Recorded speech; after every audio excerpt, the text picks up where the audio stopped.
আল্লাহ জিজ্ঞেস করলেন জিবরাইলের মাধ্যমে নবীকে, যে নবী তার বাবা আসলে আগে জিজ্ঞেস করবেন তাকে নিয়ে কি করে।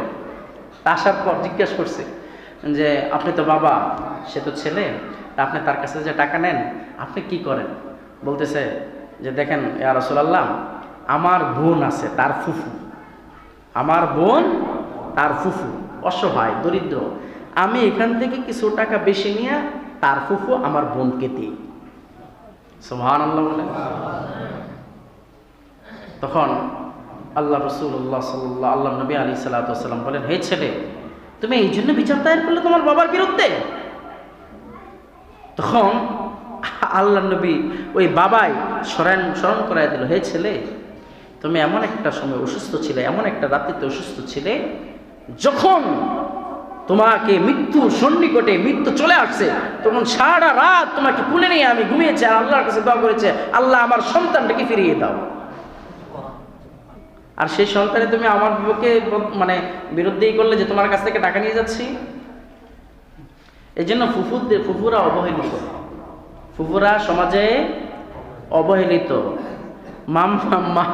মায়েদের সব ঠিক থাকে, বাবাদের কিছুই ঠিক থাকে না। এগুলা হয়, অনেক জায়গায় হচ্ছে।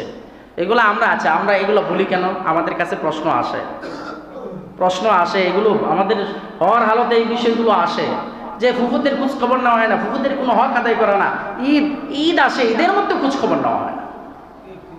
এই জন্য ইসলাম কি বলে, আপনি মুসলমান, আপনি আপনার পালনগুলো সুন্দরভাবে পালন করেন।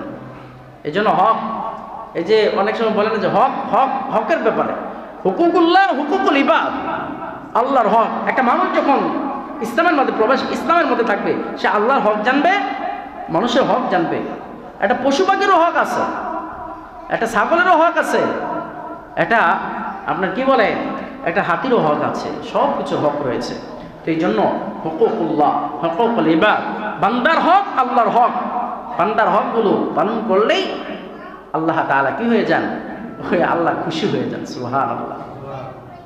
এই জন্য আল্লাহ তাআলা আমাদের সকলকে যে কথাগুলো বললাম এই কথাগুলো আমল করার তৌফিক দান করুন। এবং আগামী শুক্রবারে দিনগত যায় রাত্রে কি হবে, দিনগত যে শবে বরাতের রাতে মাগরিবের পর থেকে সবাই চলে আসবেন ইনশাআল্লাহ। হ্যাঁ, সবাই চলে আসবেন। সবাই চলে আসলে কি হবে, এটা দ্বারা কি এখানে মসজিদে আলোচনাও হবে। এই আলোচনা শুনলেন এবং সে অনুযায়ী ওই রাত্রে ইবাদত হলো, জিকির আজকার হলো, তাসবিহ তাহলিল হলো, নফল নামাজ হলো, কোরআনে কারীম তিলাওয়াত হলো। তাহলে কত নাইট তো পালন করে ফেললাম, কত নাইট পালন করলাম। ওই নাইটগুলো, যে নাইটগুলো